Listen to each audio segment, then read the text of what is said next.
Well, it's great to see everybody. 80 people, 81 people. That's amazing. That is absolutely amazing. Great to see how healthy this chapter's going.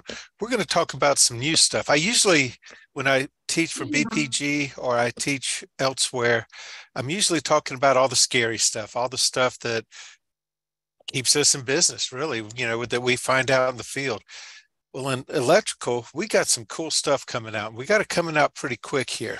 Um, every first, well, let's talk about a four-letter word, code. It's a terrible four-letter word because most of the nation, we private inspectors are not allowed to talk about code. In Georgia, where I live, there are two sets of standards that we use: ASHI for everything that's been lived in, and then the building code for everything that's brand new. And builders have kind of set it up that way, and realtors have kind of set it up that way here.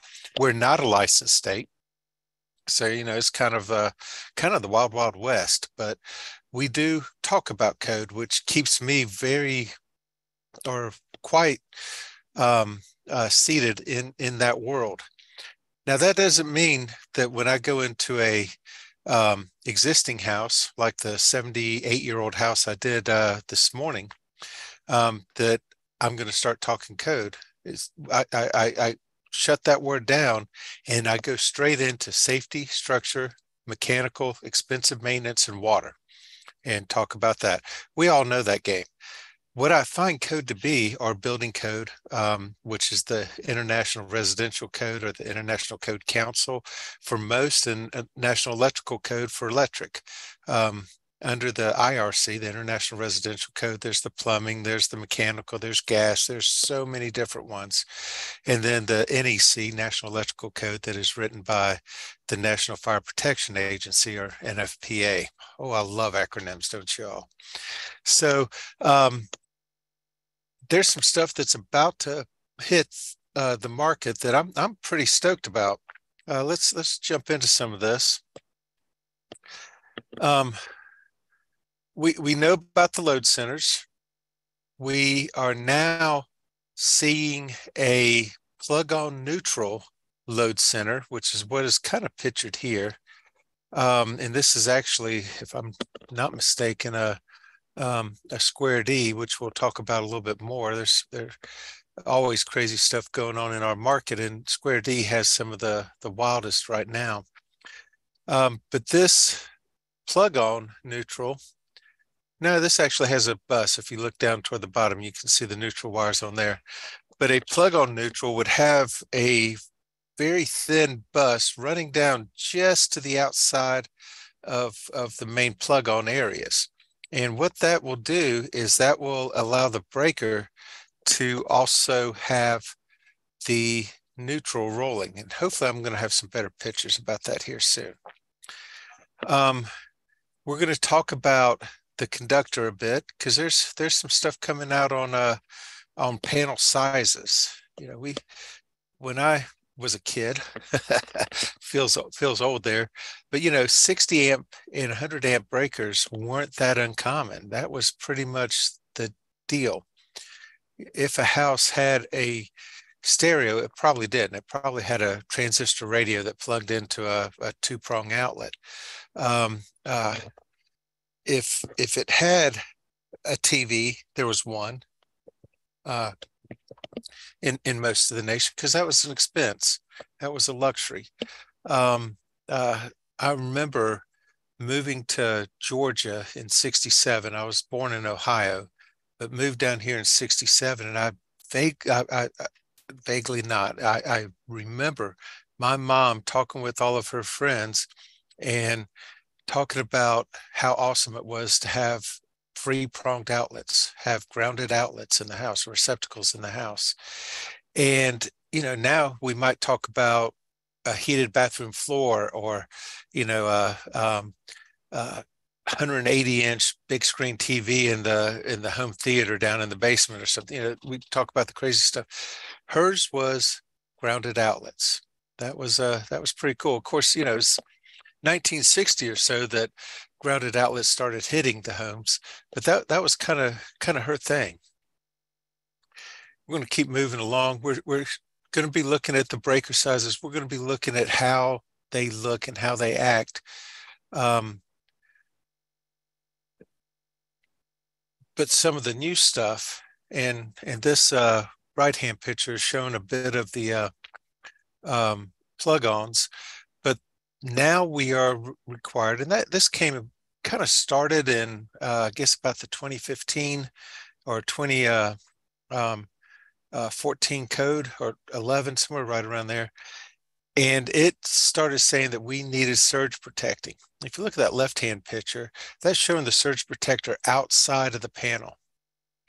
The picture on the right is showing the surge protector inside the panel. That changed in the 2020 code. That surge protector now has to be part of the main panel for the protection of all the breakers that are, or all the circuits, branch circuits coming off of that. And that really has changed and solidified in the 2020 NEC. And when I'm doing a new construction house here and I make a code reference, I put the whole code in there just to keep everybody from arguing. It's kind of hard to argue when the words are right there in front of us. Still happens. Of course, it still happens. So here it is, a single throw 400 amp residential breaker. So the new panels are going to be able to go up to a 400 amp panel. Right now, the big boy is a 200 amp, right? Some places you might see a 225 and special allowances, but pretty much a 200. Well, that's about to change. Every manufacturer of electrical panels right now are developing and have in stock these 400 amp. They're going to hit the market supposedly January 1. Now, during the past IW in Vegas there, at I guess the last couple of days, the IBC, International Builders Show, was going on at the Las Vegas Conference Center. The difference in the two was the IW had 350, 400 participants, depending on who you ask. The IBC was 4 square miles of people. It was absolutely phenomenal being in there. It was such information overload. But Mark Goodman and I, Mark's actually president-elect, he and I were able to go spend a day and a half there, about a full day, I guess, if you put it all together, and go around and talk to people and talk to the different vendors. We ended up sitting with folks from Eaton and Square D, and which in the Schneider, and then Levitron, and comparing some notes, and just had, I mean, he and I felt like we were just knocked over by Niagara Falls. Forget being force-fed information, but from a fire hose, we were getting hit by Niagara Falls coming off, and the information was so cool. But this new 400 amp panel, starting out, just the main breaker panel that's hooked onto the meter head, as you see in that left, is starting at $3,400. That's not a interior main service disconnect, where you have the main breaker and all of the ancillary breakers. That's true, and that can be 400 amp as well. It doesn't have to just be out at the meter head, but it's going to be expensive. And then we're looking at all the breakers to go in with it. This thing's going to be pretty massive by the time it's done. The reasoning behind the 400 amp panel, or main throw in the service disconnect, is, let's go back to that 60 and 100 amp when I was a kid back in the early 60s. That could handle what the house needed.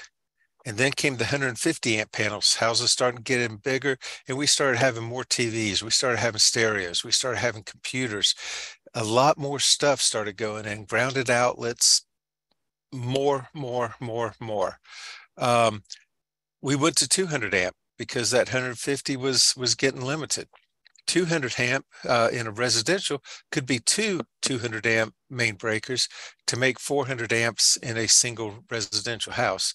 Right now, from what I can tell, is we're keeping that 400 amp max, but we're going to the 400 amp panel. It's only adding a few more breakers. We'll get into a slide on that as well. But it is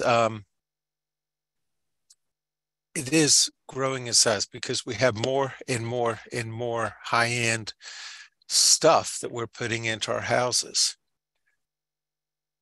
But there's going to be a change on the other side of the small breaker as well, amp breaker. But let's look at size. Right now we're looking at 3/0 aluminum or 4/0 aluminum wire for a 200 amp panel. Well, that's about where the average wire gauge stops. And then we move to KC mills, which is basically 1,000 circular mills. You get into sizes, you get into everything. But when you get up to the 400 amp, and I do apologize, my toolbar keeps getting in the way here. When you get to that 400 amp main single throw breaker, aluminum, you're looking at 600 KC mills for braided aluminum. What does that mean in normal talk? You're looking at each conductor being just over an inch. So right now, a 4/0 is what, about almost 3/4 of an inch. So we're getting up to where the entire 3-strand or 4-strand is going to be 3 to 4 inches. That's going to be a lot thicker. It's going to be a lot bigger wire, and it's going to be a lot more expensive. So right now in a 200 amp panel, we can go about 40 to 42 breaker slots.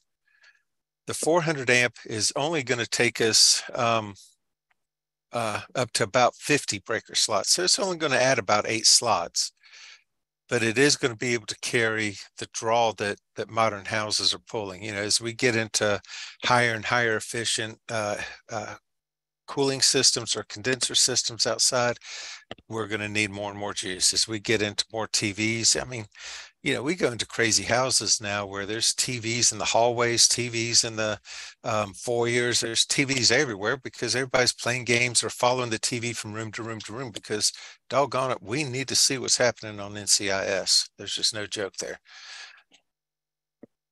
So we're looking at about 50 breaker slots. That's not much bigger. I think that we're going to be seeing some upgrades on that pretty quick. So let's move back a little bit to that plug-on neutral. It's a newer product. It started about 2012, became popular in 2015, got a lot of oomph behind it by the 18, and by the 20 code, it was rocking pretty heavily.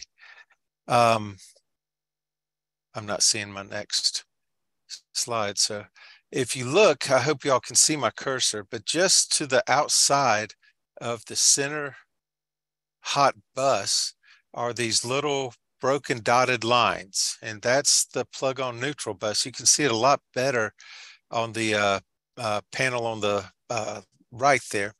You have the center line and then the 2 outside lines, and that's just where the breaker itself fits or seats against that internal bus, and that's a neutral bus. Well, Square D admittedly got it wrong for a while. About 1.4 million electrical panels were recalled by Square D, and there is huge lists. Just Google Square D plug-on neutral recalls, and there's a huge list, probably 50 different model numbers for those panels. So what happened here is, just like when we see a loose neutral in a panel that we've inspected forever, or we see a loose neutral bus and we see the wires starting to heat or burn or show heat fatigue, that started happening with these certain Square Ds. Man, I used to say Square D was the best panel out there until they proved that there was an error and they were human and they goofed. The good news is they owned it. They said, yeah, we goofed and this is what we're going to do to fix it. But those stopped seating. Now, about a year ago, when we found that, they were saying that we needed to recommend the panel be replaced.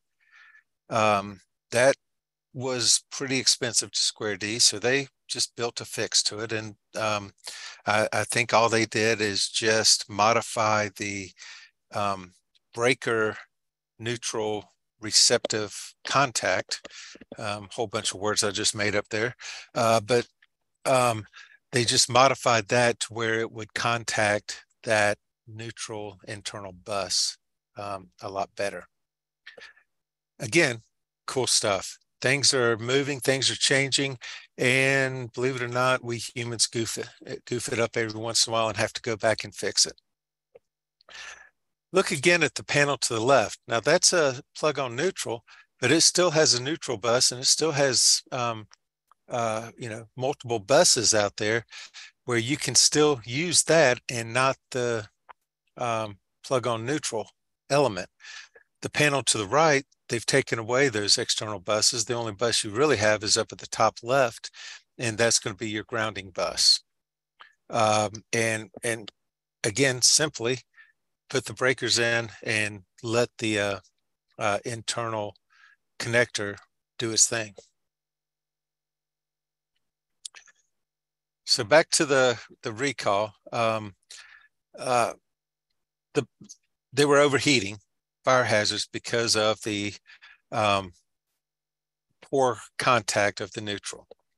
Just like if you have a loose wire in a neutral panel now, things were burning off that weren't supposed to, and we don't need things burning off where they're not supposed to in a house. If you go and you look at the Schneider Electric, you'll be able to see all of the model numbers. Brian Eisenman found a great one on Google and sent that out to us. Brian is our Chief Operating Officer here at BPG, and he's in charge of risk management, claims, things like that. You can imagine with 350 inspectors that we got to have a person heading up claims. There is a repair, and it's the class on the repairs really about a 40-minute class, and I think they spend about 39 minutes introducing themselves and a minute saying put the new breakers in. It's not quite that simple. That's really about all it is changing out the breakers now. Again, when it first came out and everybody was freaking out and scared naturally scared of the fire going on here or the potential for fire, they were saying, hey, we got to replace the whole panel. Not the case anymore. Here's some of the numbers. I'm going to leave this here in case you wanted to do a control print. But these are the first page of model numbers under the Square D recall. And there's been recalls on multiple panel types throughout the year. Square D's had a few. This is the big boy. Of course, everybody knows about the Zinsco and the FedPac and Challenger, the older Challengers and some early 2000s, late 90s Challengers panels. Here's the next page. If y'all want to do a copy on that. And basically any newer panel that's out there by Square D has this ability. I inspected my second house today. Boy, is it nice to have two houses again. Not seeing that every day, but starting to see it a couple more times. I hope Virginia primarily is doing a lot better. I know that's where Hollis and several of y'all are housed out of. But the house I did today was had a new panel installed. It was a 1998 house, but had a new panel installed a month ago. And it was this Q0 or QOC 30UF uh, uh, in a brand new panel. However, it had the newer breakers in it. There's a conundrum. That technically exhaustive thing that we talk about as inspectors is, where is that fine line of being technically exhaustive? So, I could see that they were newer breakers. I could see that it was a newer panel. So I'm still going to put in my comment about the Square D recalls. I'm going to put in the model number, that QOC 30UF, and tell them to get with an electrician. There happened to be a contractor there that they were having a look at some stuff. And he said, yep, I know about what's going on with Square D. You pesky inspectors talk about it all the time. So I'll verify. He said, I'll have my electrician verify. Hey, Scott, we got a question from the remote audience about identifying whether that repair has been made. I mean, how would we recognize the new breakers? I except for just looking at them, I really don't know the honest truth there without getting technically exhaustive, Hollis, because there's no change in model numbers, which I think is a goof. So I write it up. I would much rather be proved wrong, that I said, hey, this has a model number that has a recall against it. Let's get it looked at. If they've done it and a licensed electrician signs off on it, yeehaw, I've done my job. If it turns out that they do have a affected panel that still needs correction, yeehaw, I've done them a great service. And sorry, guys, I'm from Georgia, so yeehaw and more better is just how we talk down here. But Well, bless your heart.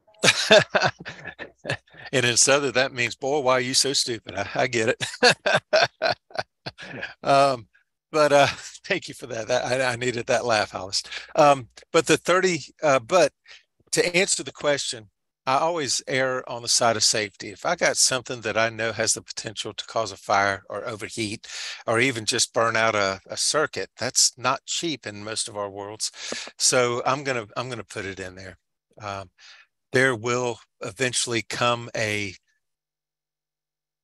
method of knowing, but to look at the breakers, the only thing I see different in a older one, 2 or 3 year old breaker that is a air quote bad breaker, and a brand new one, is there's more dust on the older one. I mean, there's the wording is very close. There's a little difference in the label or the logo label, but there's nothing that says that it's a new and improved, better system. And Hollis, as we get to where you need me to speak down for our next presenter, please. So that kind of takes us out of there. So why have a 400 amp main throw? Because we're getting stupid with what we put into a house. Is saying that my internet connection is unstable right now. I don't know why, because we just upgraded everything, but hopefully I'll stick with y'all. But look at all these charging ports for the EVs. In new construction here, I'm seeing a 4-prong dryer receptacle being put in the garage. And that is just showing that, and usually a 40 amp breaker to that. They are a lot of times oversizing the conductor, the feeder going to that 40 amp, so that if it needs to be a 50 amp, I'm trying to think who what car manufacturer likes the 50. I think it's Audi. But Tesla and several of them like the 40s. Most of them like the 40s. I think it's Nissan. I might be wrong. That goes down to a 30 amp, but most of them are in the 40 range. There's only the one, and I'm pretty sure it's Audi that I've seen that likes the 50 amp. And the only way we can know that is if we get the manufacturer's instructions from that auto manufacturer. And we ain't going to see that. That's just not going to be something that we're allowed to usually get our uh, hands on. I do like to read that kind of stuff. I do like to nerd out on all this because it's such a fascinating market right now, and all the craziness that we're doing. And a family can't buy two Audis. They're going to get a Tesla, an Audi, and a Leaf, right? Maybe even a Chevy Volt in there. Um, and all of a sudden, you do have four different ones. Hey, There Scott, are groups. Yes. real quick, maybe before we're done, maybe we can put up a link for the source on all those breakers, or those serial numbers of the recall. Okay. You have Uh, access to, where you found that. There are people uh, asking where we can find that. yeah, Maybe I'll we try can at the to end. I'll try to look that up when we're talking with the other guy because I think it was just in Google, but I'll pull it up. I'll get a link for you. Okay, thanks. Um,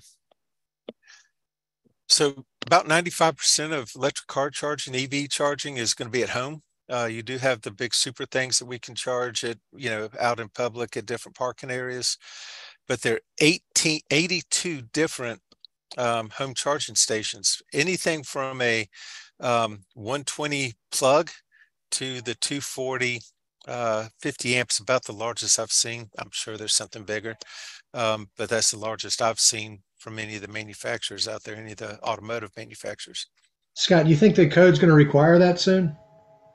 Um, I think that's going to be hard. There is in the 21 NEC, there is verbiage talking about having a EV ability in a garage. It's not really hitting I don't think on January 1 they're going to say every house being built has to have that.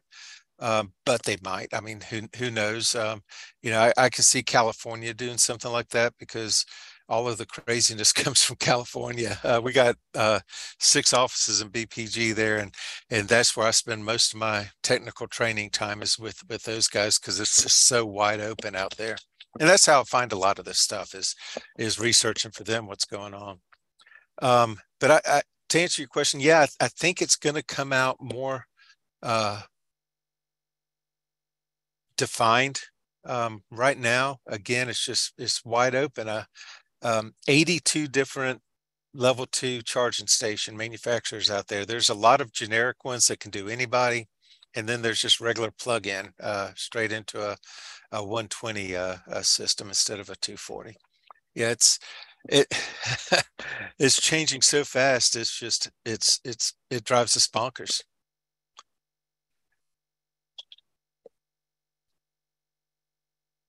More about the amperage. So here's most of them are going to be in the 40 range. There's a couple that do, like I said, go to the 50s. As always in everything, even building code bows its head to manufacturers' installation instructions. They rule supreme because they know the tolerances of what they've designed. There is a 60 amp breaker out there for some of these. I think that's Tesla that I'm seeing. Oops, sorry, that I'm seeing there. I was trying to cheat up a little bit. Looking at the Model S and the different X and Y and all that, I think that's a Tesla that does have some of that can go up to the 60 amp. So that's another cool point in this is even one manufacturer, and again, I think this is Tesla, has what, 1, 2, 3, 4, 5, 6 different circuit breaker amperages going from a 120 to 240s within their name brand alone.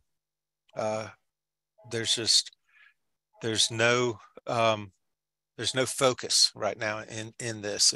Everybody's just kind of swinging for the fence and hoping everybody catches it. From what I hear, if you are charging a Tesla that wants that 60 amp, you can still plug it into the 20 amp 120. From what they say, it's not going to hurt it, but it's so new. Who really knows what's going to happen a few years down the road? So, are you aware of any kind of hookups for emergency situations? I'm not. Um, uh, I have several friends that have Teslas and they have the longer range batteries. I think everybody does. But what do you do when the power's out? You know, um, yeah, and you're almost drained. Yeah, you're stuck as far as I know, unless you have a generator. Um, and as long as you're able to control the surging going into that lithium battery in the car, um, you know, we don't want to throw a bunch of crazy surges at it, but at the same token, most generators now are a lot more um, balanced, dependable than they were when I was building houses almost 30 years ago. And, would have to have I carried around a generator building in the North Georgia mountains. Didn't always have the ability for a temporary drop out there. Oops. Um, Hey, Larry, say, hang on just a minute. Larry, can you ask your question yourself? Larry, can you Yeah, try your mic? yeah. I was wondering, there a specific device like a transfer switch or something that you can install next to your charging station that will allow you to power,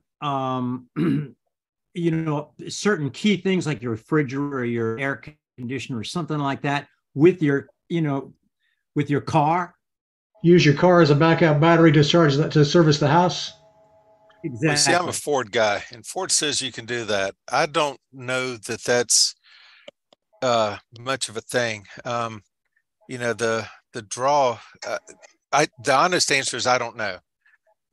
The kind of kicked around answer is we here in Atlanta, it's 4 hours to Nashville, about 3.5 hours to Boxwell Scout Reservation. I'm real active in Scouts, and I took um, well 13 adults took 78 boys to summer camp a couple of weeks ago up at Boxwell, and one of the guys had the Ford Lightning, and I'm a Ford guy, but this one kind of hurt me.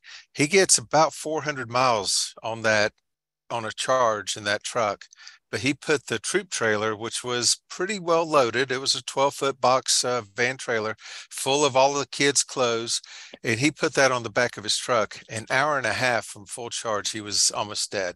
He had to stop and recharge. I actually went back and got the trailer so that he could come in. Um, so, if you put a heavy load, and I don't know how heavy a house load would be, I guess, depending, Larry, on what you put on it.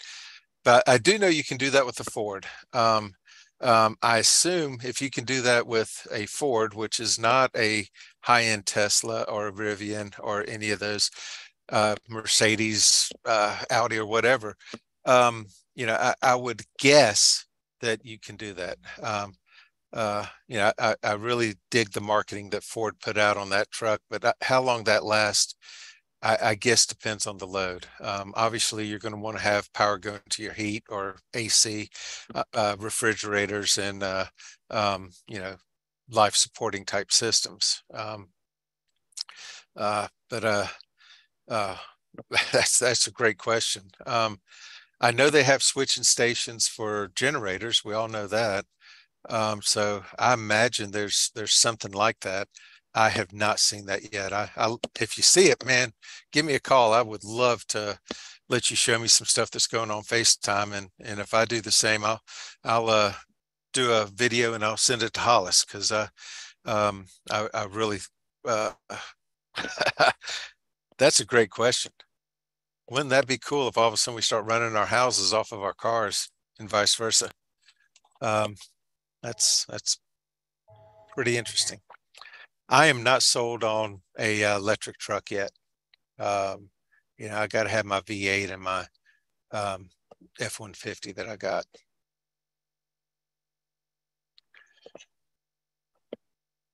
Kind of moving more into the breakers and what's going on with the EVs. I don't want to go too far in this because y'all have already passed everything I've learned. I will tell you, Larry, I'm going to take a note and try to look that up and see if there's some sort of back charging that we can do for emergency times, because there's been some bad weather come through Georgia and up to y'all and through the Tornado Alley here lately, even as early as last weekend. So smart breakers, because not only if you have a Nest, have you ever turned the heat up really high on your spouse when you're out working and they're at home? Gets me in a lot of trouble, but it's a lot of fun too.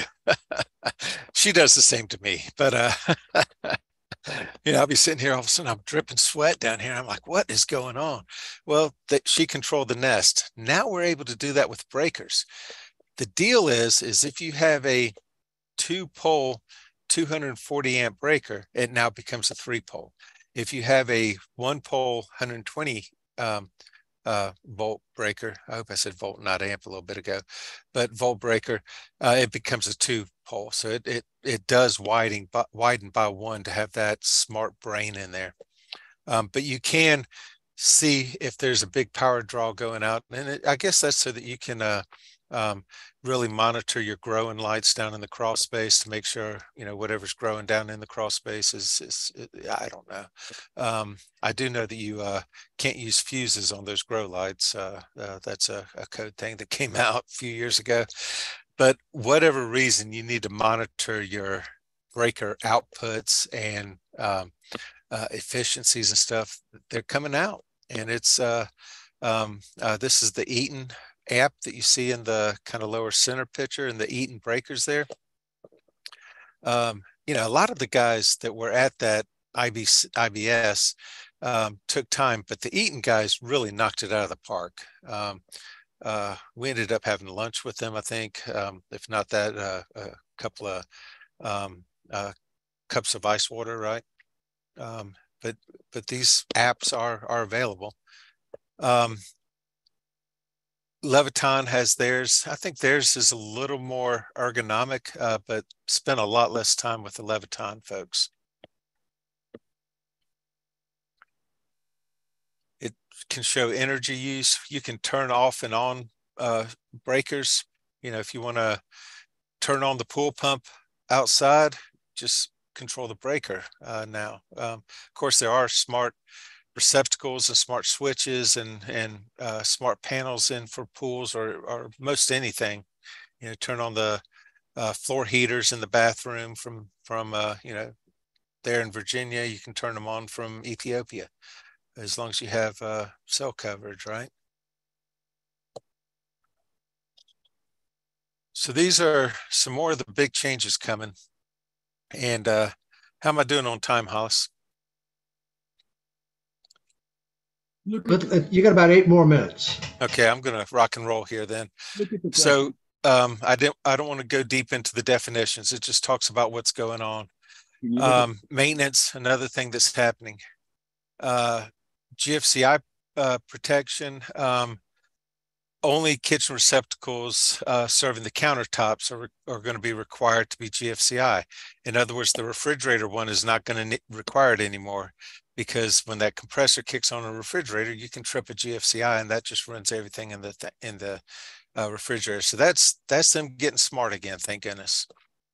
Oops. Trying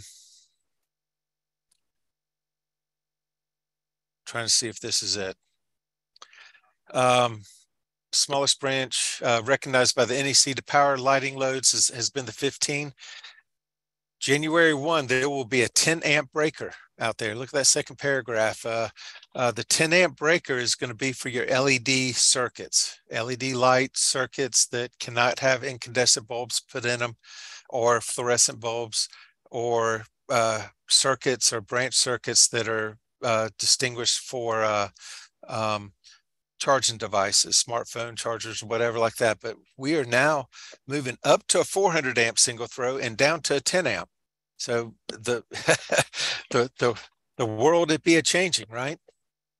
But there are legitimately areas that don't need the 15 amp. Here's one that's talking about the islands. No longer are they going to be required to have GFCI receptacles in the kitchen, or at any island have receptacles. However, they are required to have consideration for a future outlet. So you have, or provision, not consideration, provision.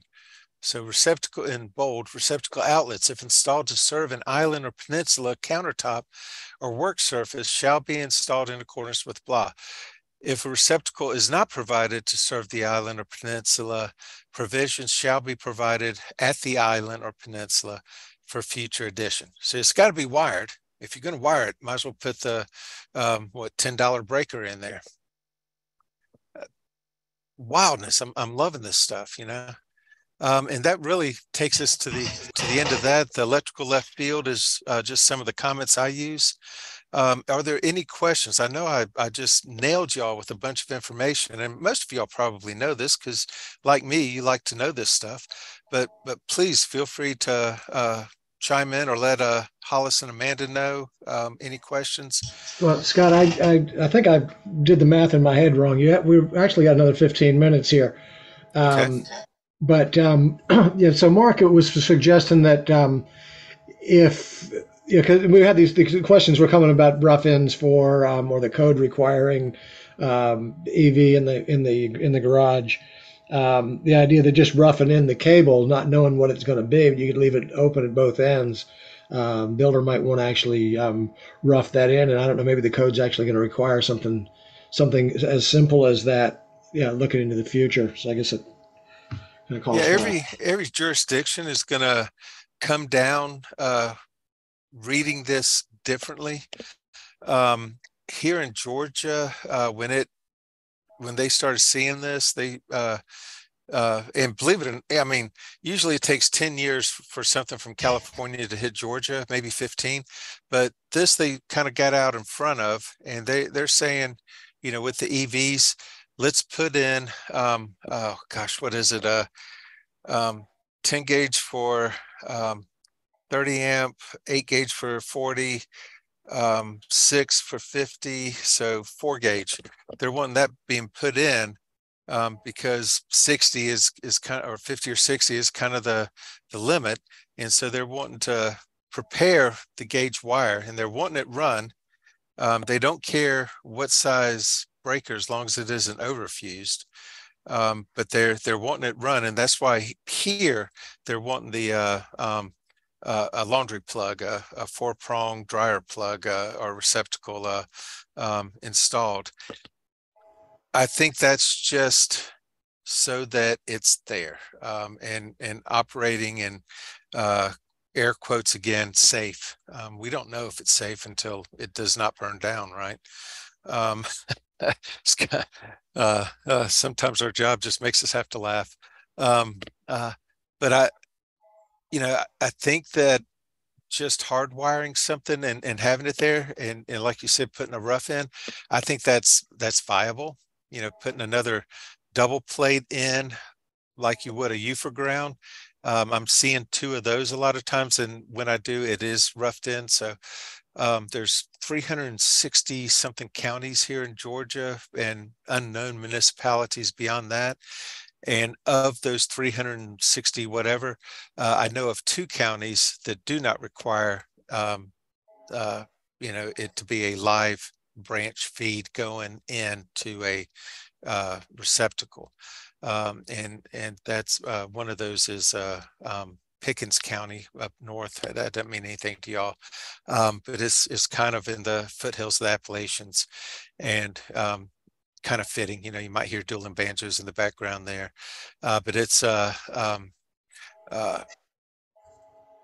they will have just a rough in run. So, what the municipalities are going to do, or the jurisdictions, I don't even have a clue as to how to guess that. pretty be a stretch to anticipate a requirement for photovoltaic. Huh? And then expect everybody to agree on how that's to be interpreted. Yeah, that's always a joy. So Scott, while we got you here, I'm wondering. So you've been on the ASHI board for 4 years now? Yes, it's 3 as a director, and this is my first as an officer, as a secretary. So, can you bring us up to speed with what's going on with IW, these mini IWs, and what the thinking is behind that, and what we can look forward to, or expect, or anticipate? Um, I think it's going to be a um, a fact in the future. Right now, IW, even some of the best attended IWs, Nashville, New Orleans, those IWs only service about 5% of our membership, maybe 6 on the biggest ones. Philly was a good one. Um, uh, and that's not benefiting all the membership we would like. It's been kicked around for years, long before I got on the board, to try this. Again, I'm doing the air quotes, kind of regional uh, um, IWs. ASHI is going to put money toward it. Now, if a chapter wants to host, ASHI can't send the chapter money. That's against a bunch of tax laws and would drive Tim Buell, our um, finance director, out of his mind. But what they will be able to do is directly pay presenters or directly pay the venue or something like that. So ASHI's not just throwing everything at y'all. They're going to give you help. They're going to give you marketing help. And believe you me, we're working on strengthening the marketing stuff that's going on. So, by you in that sentence, you mean the chapters? Right, the chapters. Yeah, So yeah. what we are hoping to see, and what we're hoping this does, is to bring a regional focus. And instead of maybe doing only Vegas, this last one, hit 4% of our membership. We would love to see that multiplied by 4, by 5, by 6. We'd like to see a greater regional. Many of y'all probably know Shannon Corey, Jerry Simmons, Rich Hart here in Atlanta had their Southeast Conference and did a beautiful job with that as a business of their own. It was separate from ASHI, and was able to reach the whole Southeast. I know, I think y'all have something up in your region that has done that a few times, and Missouri does something like that. Is it going to be a 1-day or a 3-day show? I don't know. Is there going to be before and after events? I don't know. That's up to the host that's setting it up. But the goal purely is to get the experience of getting face to face again back to the people, back to our membership, and try to build our membership. Um, uh, 80 people on this call, 82 right now, is just blowing my mind. I don't see that anywhere else. So that's kudos to y'all. Um, ASHI, Georgia, I'm seeing about 15 to 25 people at a meeting. South Carolina seeing about the same. Florida is seeing, well, the ASHI chapters are kind of falling under FABI in Florida. So there's a lot of the chapters are taking a beating right now as we are, a year into getting back face to face and getting back into our society, and even face to face. Look at how successful we are in a virtual environment right now with 82 people. I mean, that's huge kudos to y'all running this.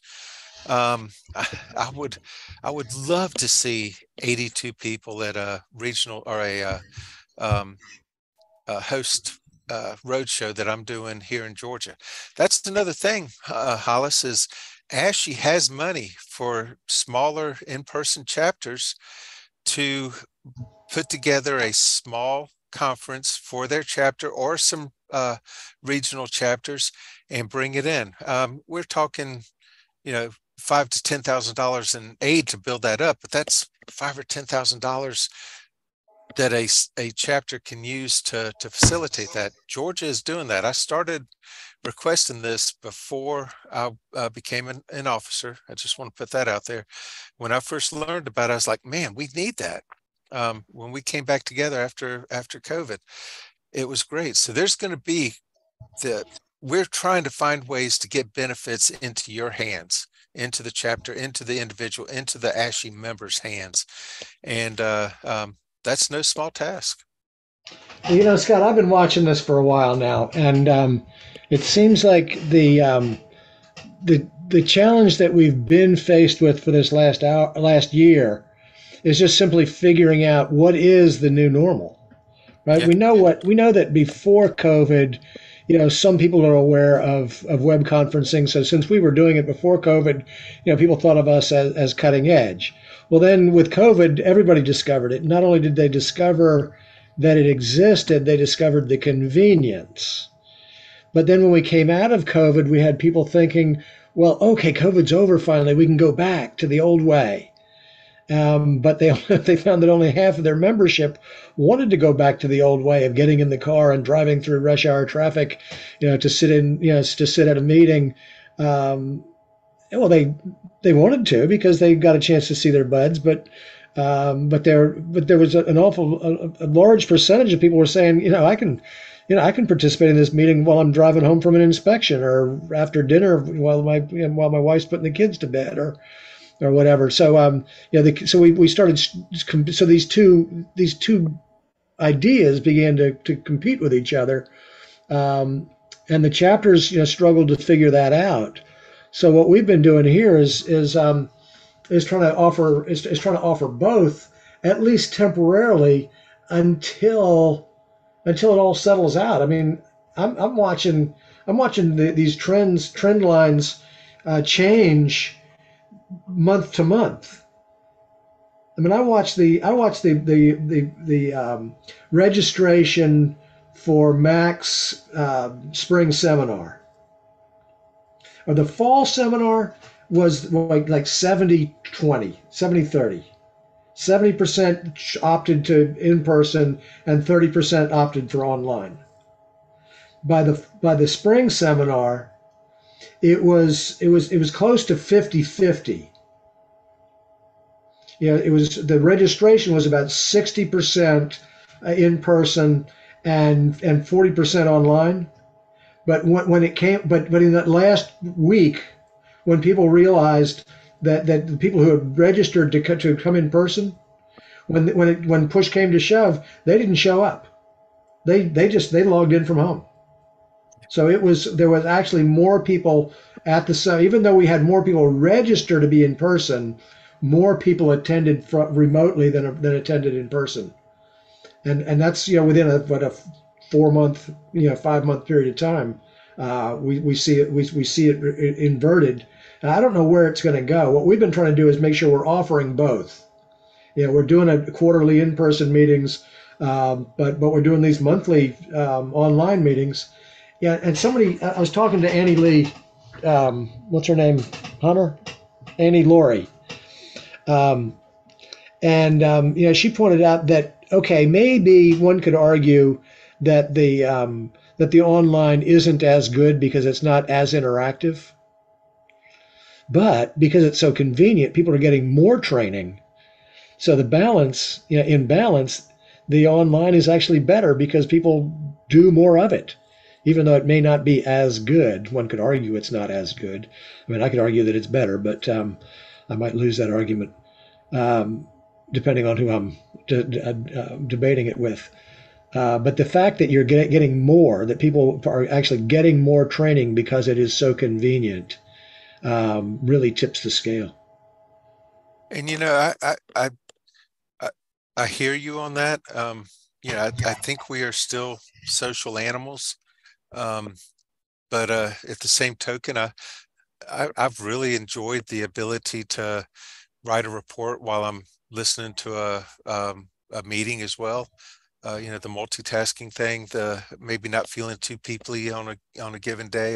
That the more years that get under my belt, the more or the less peoply I might be from time to time. But I think there's benefit to both. I think we need to marry it a lot better. I know y'all do a great job, and I know Missouri does a great job in of having the in Mac as well, having the virtual and the in-person. We're struggling a bit in Georgia to get the virtual going, and I think that would help our numbers hugely if we were able to do that. We got to have a person that can commit the time to set everything up. We bought the equipment that you recommended, I believe, Hollis. Oh, good. Now we got to our guys got to take the time to make it happen. And welcome to volunteerism, right? Yeah. Yep. There you go. Hey, I don't want to dwell on that too much, but could you just give us your 2-minute future of ASHE vision? I think ASHE has been built on many of us experienced backs, and as I find my back getting not as strong as it was 10 years ago, I'm really looking to mentor and bring up the younger members that are out there. Younger, yeah, I'm 60 now, so I'm not, all that, and I'm not a kid anymore. But I'm looking to bring up the 40s, the 50s, the 30-year-olds. The getting into terms like millennials and stuff like that, let's not even go there. Let's work as a team, bring ourselves up, and try to build the next wave of leaders in ASHE. As I'm 60, I've worked my entire life to build up my nest egg, and my nest egg is good that I could probably stop now, but I plan on retiring at 65 and becoming a scout leader or volunteer and living in a tent. My wife is taking on a Girl Scout troop, a brand new Daisy troop. My daughter just graduated high school and earned her Gold Award. My son's 2 years in college. He earned his Eagle, and we're going to start brand new. I'm going to start with some Cubs. She's going to start with some Daisy Girl Scouts, and try to see each other every once in a while. But I think it's time for us to look to encourage new people into leadership. I think we've had some great leaders. I think we've had some struggles, and that's what happens in a society, folks. It's time for the boomers to get out of the way and turn it over. Well, I'm good with that term. I'm a boomer. As I said, I'm 60, but my dad was a B-17 bomber pilot, so that makes me a boomer. I agree. I think the next generation is going to need some input from us, and hopefully they value us enough to do that. But I have a 45-year-old young lady who's a retired cop, a sergeant, detective, in less than a year, she's done 350 inspections. She's now an ACI at 14 months, and just proud as I can be of her. And she's secretary of ASHE Georgia now. I want to see a lot more of that, and not just in ladies, but guys too, or what have you. The current president of ASHE Georgia is Emily Burrows. She's a 30-something. I don't think she's 40 yet. Just had a baby in December, her third baby, and she's president of ASHE Georgia and doing a beautiful job. Let's get the energy in here. Let's build these people up, and I've been told so many times at BPG, and sorry to throw BPG at y'all, but we're 350 inspectors there, and I've been told so many times, find another Amy Hall, another Emily Burrows, and bring. I recruited both of them into BPG, not for any other reason, not from other companies, just as they were my students. Actually, Emily is from up in Mac. She studied up there with Mr. Rushton and several of your guys up there, but she moved here, and I got to work with her, and then I trained her husband. But what a great feeling it is to have somebody knocking it out of the park. I mean, almost 350 inspections in a year. That's not very common anymore. It was common when I was new. We did 500 in a year, but golly, this is incredible. So let's Things have changed, haven't they? What's that? Things have changed. Things have changed. Yeah. They definitely have. We got more inspectors. I don't feel challenged bringing in new inspectors. I want to bring in new inspectors because they're going to be inspecting my retirement home. There you go. All right. Well, Scott, we sure appreciate you taking the time to spend with us here this evening. And we're wishing you all the very best in your future.